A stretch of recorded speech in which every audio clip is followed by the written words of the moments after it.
Hello दोस्तों, नमस्कार। बात कर लेते हैं आज के दिन भर की सारी बड़ी खबरों की, जहां सबसे पहले आपको बताएंगे ऑपरेशन सिंदूर के बाद भी नहीं सुधरा दोस्तों पाकिस्तान के आतंकवादी। आतंकी संगठन जैश ने 1500 आतंकी कर दिए भर्ती। जी हां, कर दी भारत को चौंकाने वाली बहुत बड़ी हरकत दोस्तों। बताएंगे कैसे 100 करोड़ की फंडिंग भी जुटा ली उसने। साथ ही साथ आपको बताएंगे बांग्लादेश से भारत में घुसपैठ करने वालों का तैयार होगा बायोमेट्रिक डेटा। दोस्तों बीएसएफ करने जा रही है बहुत बड़ी तैयारी। जानकर वाकई में आप जाएंगे चौंक भी और हो जाएंगे खुश कि ये कदम उठाना बहुत जरूरी था। इतना ही नहीं दोस्तों, लश्कर जैश के मंचों पर हमास के लोगों का किया जा रहा है स्वागत। दोस्तों बताएंगे भारत के कश्मीर में तबाही की धमकी से बढ़ गई चिंता। आखिर चाहते क्या है ये आतंकवादी दोस्तों। इसी बीच आपको बताएंगे दुश्मनों पर आसमान से टूटेगा कहर। भारतीय सेना की हर बटालियन में ड्रोन प्लाटून तैयार। दोस्तों पाकिस्तान की हालत कर दी खराब। पाकिस्तानी सीमा पर दिखाया इन्होंने दम। तो वहीं मुनीर का ट्रंप को ललचाने का पैंतरा नहीं आया काम। तालिबान के खिलाफ मदद से अमेरिका ने कर दिया इनकार। जी हां दोस्तों, बताएंगे किसने ये बड़ा खुलासा किया है और क्या क्या है इस खुलासे में। तो वहीं दोस्तों रशिया के ड्रोन हमलों से डर गया यूरोप, नाटो की उड़ी नींद। जी हां, यूक्रेन युद्ध के बीच नाटो देश की सीमा में घुस गए रूसी जेट्स, जिसके बाद दोस्तों बताएंगे लिथुआना के राष्ट्रपति ने पुतिन को दे दी बड़ी धमकी। और साथ ही साथ फिर पुतिन ने भी अच्छे से अमेरिका को तगड़ा जवाब देते हुए टॉम हॉक मिसाइलों का जिक्र कर दिया। दोस्तों बताएंगे क्या कहा पुतिन ने। तो वहीं दोस्तों बिहार चुनाव से भी जुड़ी एक से एक बड़ी जानकारी निकलकर सामने आ रही है, जो बिहार चुनाव में पूरा गेम ही पलट सकती है। दोस्तों बताएंगे कैसे। बस आप वीडियो के लास्ट तक बने रहिएगा। और खबरों में आगे बढ़ने से पहले अगर आप भी मानते हैं आतंकवादी अपने में ही जल भुन कर रह जाएंगे, भारत का बाल तक बांका नहीं कर पाएंगे, तो वीडियो को लाइक करके चैनल को सब्सक्राइब करके बेल आइकन दबा के कमेंट में जय हिंद कह दीजिएगा। अब बात कर लेते हैं पहली सबसे बड़ी खबर की, जहां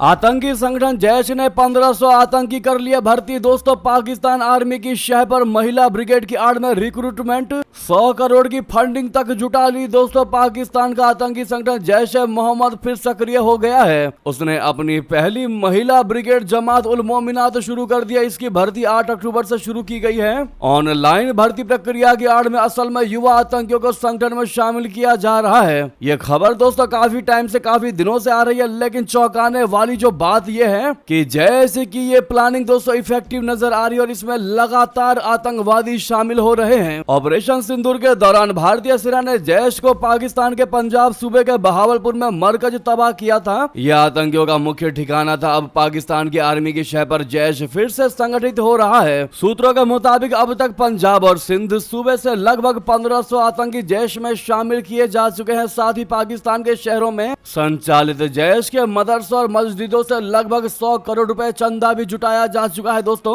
ऑपरेशन सिंदूर के चलते जैश के पंजाब प्रांत और पाकिस्तान के कब्जे वाले कश्मीर में कई ठिकाने तबाह हो गए थे। इनकी मरम्मत के लिए जैश भर्ती के नाम पर फंड जुटा रहा है। इतना ही नहीं, जैश ने अगले महीने पाकिस्तान के शहरों में 100 से भी ज्यादा मरकज यानी कि सम्मेलन करने का फैसला किया है। ऑनलाइन कोर्स के साथ साथ इस ऑफलाइन आउटरीच का मकसद ग्रामीण इलाकों के युवाओं का ब्रेन वॉश करके उन्हें कट्टरपंथी धार्मिक विचारधारा में शामिल करना है, जिससे जैश के आत्मघाती दस्ते तैयार किए जा सके। दोस्तों ये बहुत बड़ी और चौंकाने वाली खबर थी और ये भारत के लिए बहुत बड़ा, आप इसे झटका कह सकते हैं या फिर भारत को अलर्ट मोड की तैयारी कर देनी चाहिए जैसी बड़ी खबर थी। दोस्तों इस पर आपकी क्या राय है आपको बता दे। इतना ही नहीं, साथ ही साथ पाकिस्तान जो है वो हमास का नया अड्डा बनता जा रहा है। लश्कर जैश के मंचों पर इनका स्वागत किया जा रहा है। यहाँ तक कि कश्मीर में तबाही की धमकी भी दी जा रही है। दोस्तों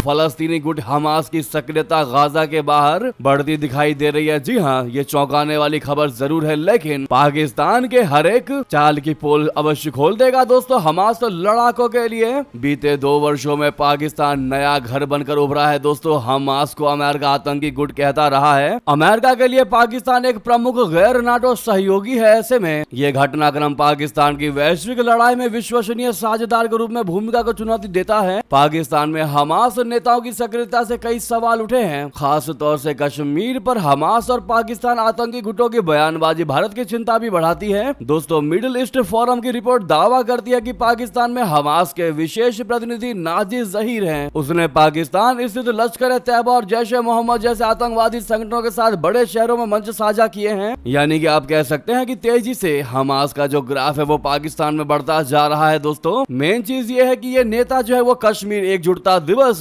में भी शामिल हो रहे हैं, जो कहीं ना कहीं भारत के लिए किसी खतरे से कम खबर नहीं है। जैश ए मोहम्मद के चीफ मसूद अजहर के भाई और लश्कर तैयबा के शीर्ष कमांडरों ने भी इस रैली में भाग लिया था, जिनके साथ हमास भी शामिल था। तो वहीं दोस्तों, बात कर लेते हैं अगली बड़ी खबर की, जहां पर बॉर्डर पर असुरक्षा को देखकर भारतीय सेना फोर्सेस एक नया और बड़ा कदम उठाने वाली है। दोस्तों, भारत की मोदी सरकार अब इन पर कसने वाली है शिकंजा। आपको बता दें, बांग्लादेश से भारत में घुसपैठ करने वालों का तैयार होगा बायोमेट्रिक डेटा। दोस्तों, बॉर्डर पर बीएसएफ लगा रही है खास स्कैनर। जी हां, भारत बांग्लादेश बॉर्डर की सुरक्षा करने वाली बीएसएफ इन दिनों इस बॉर्डर पर खास तरह के बायोमेट्रिक स्कैनर लगा रही है, जिसमें बांग्लादेश की तरफ से भारत में घुसपैठ करने वाले तमाम घुसपैठियों की फोटो समेत बायोमेट्रिक डिटेल लेना शुरू किया गया है। इस तरह के अभी तक 296 स्कैनर लगा दिए गए हैं। आने वाले समय में 1000 से अधिक स्कैनर और लगाए जाएंगे। बीएसएफ के एक वरिष्ठ अधिकारी ने बताया है कि इस खास सिस्टम को अभी 3 महीने पहले ही लॉन्च किया गया है। इसके अच्छे रिजल्ट आने शुरू हो चुके हैं। इससे उत्साहित होकर अभी तक भारत बांग्लादेश बॉर्डर पर 296 खास बायोमेट्रिक स्कैनर लगा दिए गए हैं। अधिकतर स्कैनर पश्चिम बंगाल से साझा करने वाली बांग्लादेश सीमा पर लगाए गए हैं, जिन्हें आने वाले दिनों में त्रिपुरा, मिजोरम, मेघालय और असम बॉर्डर पर भी लगाया जाएगा। अधिकारी ने बताया है कि इस खास स्कैनर के बारे में सारी जानकारियां तो साझा नहीं की जा सकती, लेकिन इतना जरूर बता सकता हूं कि इस स्कैनर के आने वाले समय में बहुत बड़े फायदे सामने आने वाले हैं। मोटे तौर पर अभी इसमें हम बांग्लादेश की तरफ से भारत में घुसपैठ करने वाले तमाम तरह के घुसपैठियों की बायोमेट्रिक पहचान कैद कर रहे हैं। इसमें चाहे वो भारत में अशांति फैलाने की नीयत से भारत में घुसपैठ करने की कोशिश कर रहा है, या कोई तस्कर है, या भारत में अवैध रूप से बसने की फिराक वाले, इस तरह का डेटाबेस तैयार किया जा रहा है। दोस्तों, बॉर्डर के हर पॉइंट का लेखा बनाया जा रहा है। इसमें भारत की तरफ से अवैध रूप से बांग्लादेश जाने वालों को भी रिकॉर्ड मेंटेन किया जा रहा है। जो लोग बांग्लादेश से भारत में घुसपैठ करते और भारत से बांग्लादेश जाने की कोशिश करते हुए पकड़े जा रहे हैं, उन सभी का रिकॉर्ड इस खास स्कैनर में जब्त किया जा रहा है, यानी रखा जा रहा है। इसका फायदा कैसे होगा, ये बड़ा सवाल उठता है। तो आपको बता दें, इसका फायदा इस तरीके से होगा कि जब भी कोई घुसपैठिया दूसरी बार पकड़ा जाएगा तो उसका सारा डिजिटल रिकॉर्ड भारत के पास होगा, बीएसएफ के पास होगा, क्योंकि बीएसएफ इस रिकॉर्ड को एफआरओ को भी साझा करेगी। इसके बाद इस तरह के खास स्कैनर को जम्मू कश्मीर और पंजाब में भारत पाकिस्तान समेत अन्य बॉर्डर पर भी लगाए जाने की योजना है। दोस्तों, ताकि पकड़े जाने वाले तमाम घुसपैठियों का डिजिटल रिकॉर्ड भारत के पास रह सके। जी हाँ, अगर आप भी भारत की मोदी सरकार और बीएसएफ द्वारा उठाए गए इस कदम का दिल से समर्थन करते और मानते हैं कि ये बहुत पहले हो जाना चाहिए था, भले ही अब भी हुआ है तब भी बहुत अच्छी बात है, तो कमेंट में this is the right decision and we support this decision comment में जरूर कह दीजिएगा दोस्तों। और साथ ही साथ बीएसएफ के इस कदम के लिए वीडियो को लाइक करना मत भूलिएगा। अभी तक लाइक नहीं किया है तो सामने लाइक का बटन दबा दीजिएगा। अगली खबर की बात कर लेते हैं, बेहतरीन खबर की, जहां वहीं ऑपरेशन सिंदूर में पाकिस्तान के ड्रोन अटैक के बाद अब भारतीय सेना ने सभी इन्फेंट्री बटालियन में एक खास ड्रोन प्लाटून बनाकर खड़ी कर दी है। शुक्रवार को रक्षा मंत्री राजनाथ सिंह जी की मौजूदगी में सेना ने अपनी इस खास अश्नी प्लाटून को दुनिया के सामने पेश किया है। पौराणिक इतिहास में अश्नी को देवराज इंद्र का हथियार माना जाता है, जिसे वज्र के नाम से भी जाना जाता है। भारतीय सेना की अश्नी प्लाटून में 20 सैनिक हैं, जिन्हें FPV से लेकर सर्विलांस ड्रोन और स्वार्म ड्रोन सहित लॉयटरिंग म्यूनिशन में ट्रेनिंग दी गई है। दोस्तों, रशिया यूक्रेन युद्ध के दौरान FPV यानी फर्स्ट पर्सन व्यू ड्रोन का जमकर इस्तेमाल किया गया था। ये ड्रोन सर्विलांस के साथ ही हैंड ग्रेनेड तक ले जाने में सक्षम है। स्वार्म ड्रोन कई छोटे ड्रोन का एक झुंड है जो दुश्मन के सैनिकों के दल सहित टैंक या फिर गाड़ियों के काफिले पर हमला बोल सकता है। इतना ही नहीं दोस्तों, रक्षा मंत्री राजनाथ सिंह जी ने जैसलमेर में भैरव रेजिमेंट के जवानों से भी की मुलाकात और उनकी रणनीतिक तैयारी, हथियारों और प्रशिक्षण क्षमताओं की समीक्षा की। जी हाँ, भैरव बटालियन को त्वरित ऑपरेशन के लिए तैयार किया गया है, जो चीन और पाकिस्तान की सीमा पर कार्रवाई करेगी। दरअसल भैरव बटालियन 1 नवंबर से भारतीय सेना में आधिकारिक रूप से तैनात होने वाली है। ये हल्के और घातक कमांडो बटालियन हैं। भैरव बटालियन घातक हमलों और उच्च तीव्रता वाले युद्ध अभियानों के लिए विशेष रूप से प्रशिक्षित हैं। ऐसे में राजनाथ सिंह जी ने भैरव बटालियन के जवानों के साथ गर्मजोशी से बातचीत की। दोस्तों अगली खबर की बात करते हैं, जहां पर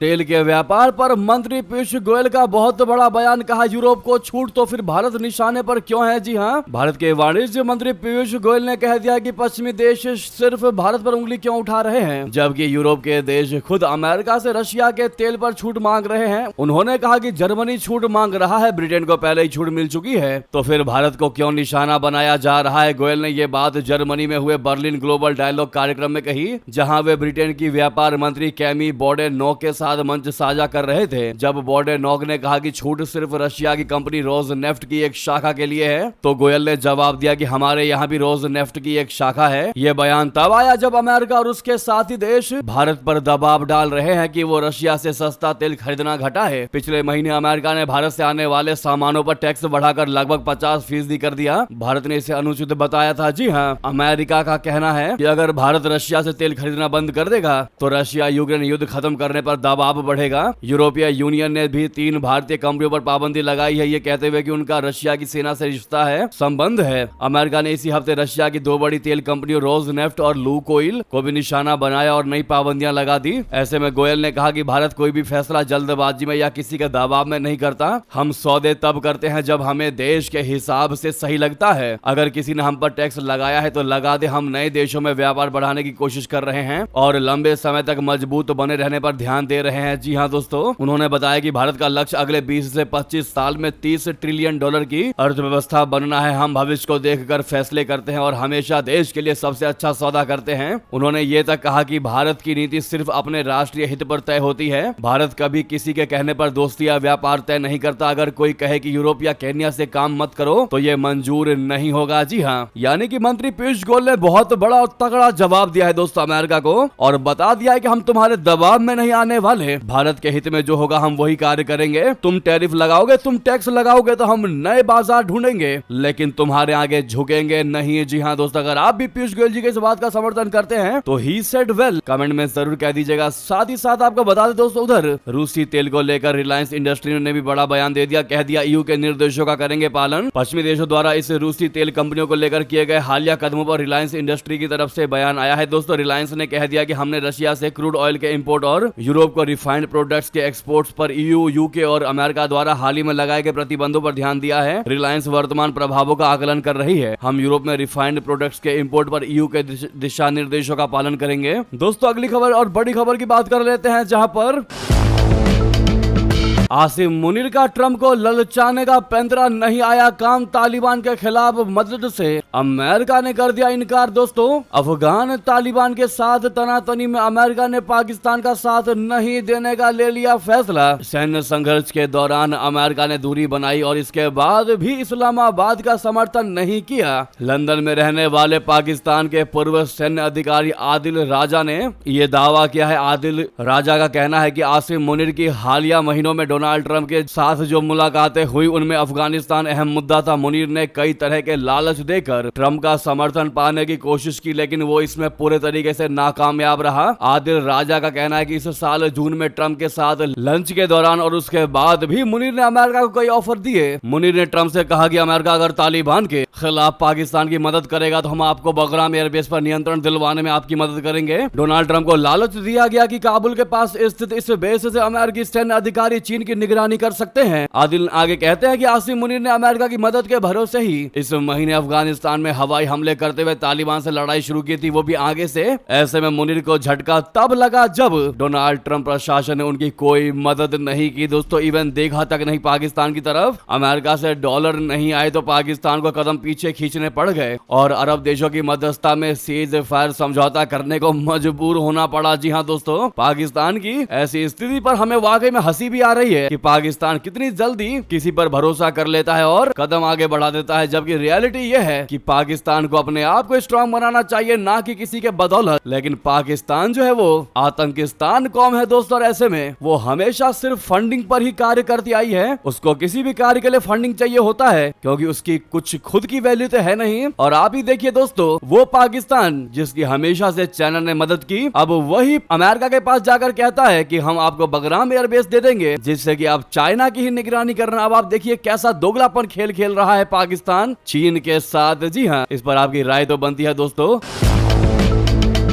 नेक्स्ट खबर की बात करते हैं, जहां पर बलूचिस्तान में पाकिस्तानी सेना के नाक के नीचे 20 मजदूरों का अपहरण। सिंध से काम करने आए थे ये मजदूर। जी हां दोस्तों, पाकिस्तान के बलूचिस्तान प्रांत से 20 मजदूरों का अपहरण कर लिया गया है। ये एक मजदूर खुजदार जिले में एक निर्माण कंपनी में कार्य कर रहे थे। शुक्रवार को अज्ञात बंदूकधारियों ने साइट पर धावा बोल दिया और बंदूक की नोक पर यहां काम कर रहे 20 लोगों का अपहरण कर लिया। अपहरण किए गए मजदूर सिंध प्रांत के थे, जो काम करने के लिए बलूचिस्तान गए थे। सुरक्षा अधिकारियों ने बताया कि हथियारबंद लोगों ने 20 मजदूरों का अपहरण करने के साथ ही साइट पर मौजूद कारों, ट्रकों और मशीनों को आग लगा दी। जी हां, एक्सप्रेस ट्रिब्यून की रिपोर्ट के मुताबिक स्थानीय अधिकारियों ने बताया कि निर्माण स्थल साइट पर सुरक्षा गार्ड तैनात थे। ऐसे में हथियारबंद लोगों ने पहले यहां मौजूद सुरक्षा गार्ड को काबू किया और फिर श्रमिकों का अपहरण करके अज्ञात स्थान पर लेकर चले गए। जी हां दोस्तों, हालांकि पुलिस की तलाश जारी है। अगली खबर की बात करें, जहां पूर्व अमेरिकी एजेंट ने बड़ा खुलासा कर दिया कि सऊदी ने बचाई थी पाकिस्तान को परमाणु देने वाले वैज्ञानिक की जान। कहा था कादिर खान को छोड़ दीजिए। जी हां दोस्तों, अगर अमेरिका ने इजरायली तरीका अपनाया होता तो कब का AQ खान को मार दिया होता।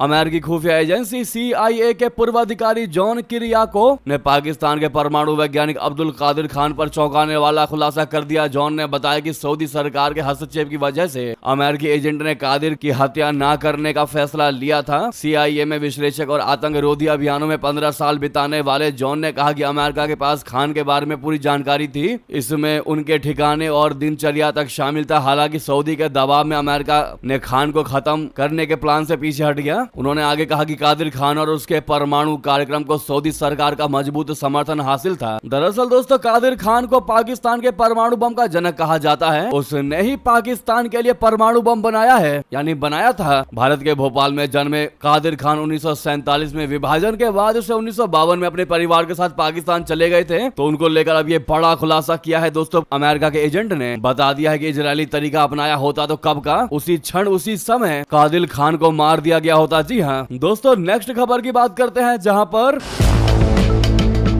यूक्रेन युद्ध के बीच नाटो देश की सीमा में घुसे रूसी जेट्स। दोस्तों, नाटो की उड़ी नींद एयर डिफेंस सिस्टम हुआ फेल। बहुत बड़ी जानकारी बताते, जब आसमान से कोई खतरा आता है तो सिर्फ बम ही नहीं गिरते, हवाई सुरक्षा पर से भी भरोसा टूट जाता है। दोस्तों, हाल ही में रशिया के ड्रोन नाटो देशों के ऊपर ऐसे मंडराए कि पूरा यूरोप चौकन्ना हो गया। जी हाँ, क्या रशिया अब हवा से युद्ध की नई चाल चल रहा है? क्या नाटो के सबसे मजबूत एयर डिफेंस सिस्टम में दरारें पड़ चुकी हैं? ये बड़े सवाल उठ रहे हैं। दोस्तों, आपको बताते हैं कि आखिर ये सिर्फ टेक्नोलॉजी की ही नहीं बल्कि सिर्फ क्यों स्ट्रेटजी की भी लड़ाई है। पिछले 2 महीनों में यूरोप के कम से कम 10 देशों में अवैध ड्रोन गतिविधियां दर्ज की गई हैं। 9 सितंबर को 19 रूसी ड्रोन पोलैंड के हवाई इलाके में दाखिल हुए, जिसके बाद नाटो ने अपने F-16 और F-35 फाइटर जेट्स को तैनात करके 3 ड्रोन मार गिराए। इसके कुछ दिन बाद रोमानिया के ऊपर भी रूसी शाहिद 136 जेरान 2 ड्रोन देखे गए, लेकिन रोमानिया ने इन्हें गिराने के बजाय रूसी एम्बेसडर को तलब किया। इस पूरे घटनाक्रम ने यूरोप में हवाई सुरक्षा तंत्र यानी एयर डिफेंस सिस्टम की कमजोरी को उजागर कर दिया। दोस्तों, रशिया अब परंपरागत युद्ध से आगे निकल चुका है। ड्रोन अब उसका नया जियोपॉलिटिकल हथियार बन चुके हैं। सस्ते, चालाक और घातक इन शाहिद 136 ड्रोन का इस्तेमाल रशिया पहले यूक्रेन में करता था, लेकिन अब ये नाटो की सीमाओं को भी लांग रहे हैं। रूसी रक्षा विश्लेषज्ञ मानते हैं कि रशिया एक भी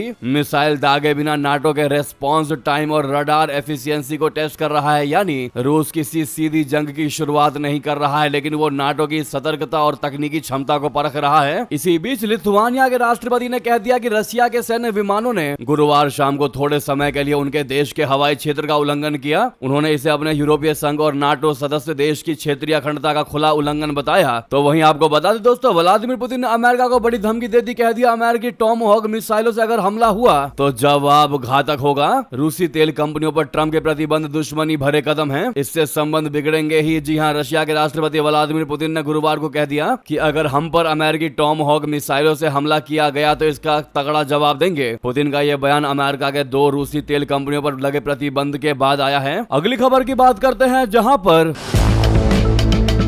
एशिया कप ट्रॉफी दुबई से पहुंच गई अबू धाबी। जी हां, बीसीसीआई अधिकारी एसीसी मुख्यालय गए तो पता चला, स्टाफ ने बताया ट्रॉफी मोहसिन नकवी के पास है। जी हां, एशिया कप ट्रॉफी को एशियाई क्रिकेट काउंसिल बोले तो एसीसी के हेडक्वार्टर दुबई से अबू धाबी ले जाया गया। रिपोर्ट्स के मुताबिक हाल ही में बीसीसीआई के एक अधिकारी के एसीसी मुख्यालय जाने पर पता चला कि ट्रॉफी अब वहां है ही नहीं। जब अधिकारी ने इसका पता पूछा तो स्टाफ ने बताया कि ट्रॉफी अब मोहसिन नकवी के पास अबू धाबी में मौजूद है। दोस्तों, इससे पहले 21 अक्टूबर को बीसीसीआई ने एशिया कप ट्रॉफी जल्द से जल्द भारत को सौंपने के लिए एशियन क्रिकेट काउंसिल यानी एसीसी के चीफ मोहसिन नकवी को ईमेल किया था। बीसीसीआई सचिव देवजीत सैकिया ने कहा था कि अगर नकवी आनाकानी करते तो फिर मामले को इंटरनेशनल क्रिकेट काउंसिल आईसीसी में उठाया जाएगा। नकवी पाकिस्तान क्रिकेट बोर्ड के चेयरमैन भी हैं। बाद में एसीसी चीफ मोहसिन नकवी ने ईमेल का जवाब देते हुए कहा कि एशिया कप ट्रॉफी ऑफिस आकर ही मिलेगी। बीसीसीआई मेल भेजकर राजनीति कर रहा है, ट्रॉफी एसीसी के ऑफिस में ही रखी हुई है। तो ये हरकत की है दोस्तों मोहसिन नकवी ने, जो भारत को छकाने की कोशिश कर रहा है। आपकी इस पर क्या राय है, साथ ही साथ बता दें। जम्मू कश्मीर से खबर, राज्यसभा की 4 में से 3 सीट पर नेशनल कॉन्फ्रेंस का कब्जा, 1 सीट बीजेपी जीती। जी हां, जम्मू कश्मीर में हुए राज्यसभा चुनाव के नतीजे सामने आ चुके हैं। केंद्र शासित प्रदेश की 4 सीटों पर हुए चुनाव में से 3 सीटों पर नेशनल कॉन्फ्रेंस ने जीत हासिल कर लिया, जबकि 1 सीट पर बीजेपी ने बाजी मारी है। राज्यसभा सीट नोटिफिकेशन 1 से नेशनल कॉन्फ्रेंस के चौधरी रमजान ने चुनाव जीता, वहीं नोटिफिकेशन 2 से सज्जाद अहमद ने जीत हासिल की है। सज्जाद ने बीजेपी के राकेश महाजन को हराते हुए ये सीट जीती है। दोस्तों, राज्यसभा की तीसरी सीट यानी कि नोटिफिकेशन 3 से नेशनल कॉन्फ्रेंस के शम्मी ओबेरॉय ने जीत हासिल की। इस तरह से राज्यसभा की 4 सीटों में से 3 पर नेशनल कॉन्फ्रेंस को जीत मिली है, वहीं चौथी और आखिरी सीट पर बीजेपी ने बाजी मार ली है। बीजेपी को ये जीत क्रॉस वोटिंग के जरिए मिली है। दोस्तों, वाकई में अगर 1 सीट भी बीजेपी को मिली है इस क्षेत्र में तो आप ये समझ सकते हैं कि आगे आने वाले समय में जम्मू कश्मीर में भी भारतीय जनता पार्टी एक अच्छा रिजल्ट लेकर आ सकती है। आने वाले समय में आप इसको किस नजरिए से देखते हैं बताना बिल्कुल मत भूलिएगा। नेक्स्ट खबर की बात करते हैं, जहां पर बिहार चुनाव से खबर, जब हर एक के हाथ में लाइट है तो फिर लालटेन क्या चाहिए आपको, ये कहते हुए पीएम मोदी ने आरजेडी पर साधा तगड़ा निशाना। दरअसल दोस्तों, बिहार विधानसभा चुनाव के लिए एनडीए के प्रचार अभियान की शुरुआत प्रधानमंत्री नरेंद्र मोदी जी ने समस्तीपुर जिले से कर ही थी। समस्तीपुर में पीएम मोदी जी ने विशाल चुनावी रैली को संबोधित किया। पीएम नरेंद्र मोदी जी की यह रैली कर्पूरी ठाकुर के जन्म स्थान कर्पूरी ग्राम के निकट आयोजित की गई, जो बिहार की राजनीति में सामाजिक न्याय के प्रतीक है। बिहार की मुख्य विपक्षी पार्टी राष्ट्रीय जनता बोले तो आरजेडी पर पीएम मोदी ने जमकर निशाना साधा। पीएम मोदी ने मंच से कहा कि सभी लोग अपने मोबाइल फोन निकालिए और हाथ ऊपर करके मोबाइल की टॉर्च लाइट जलाइए। जब रैली में आए सभी लोगों ने ऐसा किया तो प्रधानमंत्री मोदी ने कहा कि जब हर एक के हाथ में लाइट है तो क्या लालटेन चाहिए। रैली में बोलते हुए पीएम मोदी ने कहा कि अक्टूबर 2005 में बिहार जंगल राज से मुक्त हुआ था। नीतीश कुमार के नेतृत्व में राज्य में एनडीए की सरकार बनी थी। उस दौरान केंद्र में कांग्रेस आरजेडी गठबंधन 10 साल तक सत्ता में था। कांग्रेस आरजेडी सरकार ने नीतीश कुमार के रास्ते में रोड़े अटकाए और बिहार की जनता को परेशान करने में कोई कसर नहीं छोड़ी। आरजेडी बिहार की जनता से नीतीश कुमार को वोट देने का बदला लेती थी। वे कांग्रेस को धमकी भी देते थे कि अगर कांग्रेस नीतीश कुमार या एनडीए भाजपा की किसी भी बात पर सहमत हो गई तो वे सरकार से समर्थन वापस ले लेंगे। जी हाँ, साथ ही उन्होंने ये भी कहा कि 2014 में आपने एनडीए को दिल्ली में मौका दिया था। मैंने बिहार और देश के युवाओं को इस माओवादी आतंक से मुक्ति दिलाने का संकल्प लिया था। हमने बिहार में नक्सलवाद माओवादी आतंकवाद की कमर तोड़ दी है। बहुत जल्द पूरा देश पूरा बिहार माओवादी आतंक से पूरे तरीके से मुक्त हो जाएगा और ये मोदी की गारंटी है। जी हाँ दोस्तों, ये कहना है मोदी जी का। तो वहीं आपको बता दें, इधर तेजस्वी यादव के भाई तेज प्रताप यादव ने तेजस्वी को दे दी बड़ी चेतावनी। कह दिया अगर महुआ में मेरे खिलाफ प्रचार करने आए तो फिर मैं भी राघोपुर जाऊंगा। जी हाँ दोस्तों, बता दे कुछ ही समय पहले लालू यादव ने तेज प्रताप यादव को आरजेडी पार्टी और परिवार से निकाल दिया था। ऐसे में तेज प्रताप यादव ने नई पार्टी जनशक्ति जनता दल का गठन किया है और भाई तेजस्वी यादव के खिलाफ ताल ठोक रहे हैं। तेज प्रताप यादव खुद महुआ सीट से चुनाव लड़ रहे हैं। अब महुआ में चुनाव को लेकर तेज प्रताप यादव ने अपने भाई और आरजेडी नेता तेजस्वी यादव को बड़ी चेतावनी दे दी। चैलेंज कर दिया कि अगर तेजस्वी में हिम्मत है तो लालू जी और पार्टी की छत्र छाया से बाहर निकलकर चुनाव लड़कर दिखाएं। और कह दिया साथ ही साथ कि अगर तेजस्वी यादव महुआ में मेरे खिलाफ प्रचार करने आएंगे तो फिर मैं भी राघोपुर जाऊंगा। बता दें कि तेजस्वी यादव बिहार की राघोपुर सीट से चुनाव लड़ रहे हैं। तो दोस्तों वहीं आपको बता दें सोने की कीमत एक हफ्ते में 9,356 रुपए घटकर 1,21,518 प्रति 10 ग्राम पर आ चुकी है। 17 अक्टूबर को इसकी कीमत 1,30,874 रुपए के अपने अब तक के सबसे ऊंचे स्तर पर पहुंच गई थी। ऐसे में हर किसी का सवाल यह है कि सोने चांदी के दाम में बढ़ोतरी हुई पता है, लेकिन गिरावट के क्या है कारण, क्यों गिरावट हो रहा है? तो आपको बता दें भारत में सीजनल बाइंग का खत्म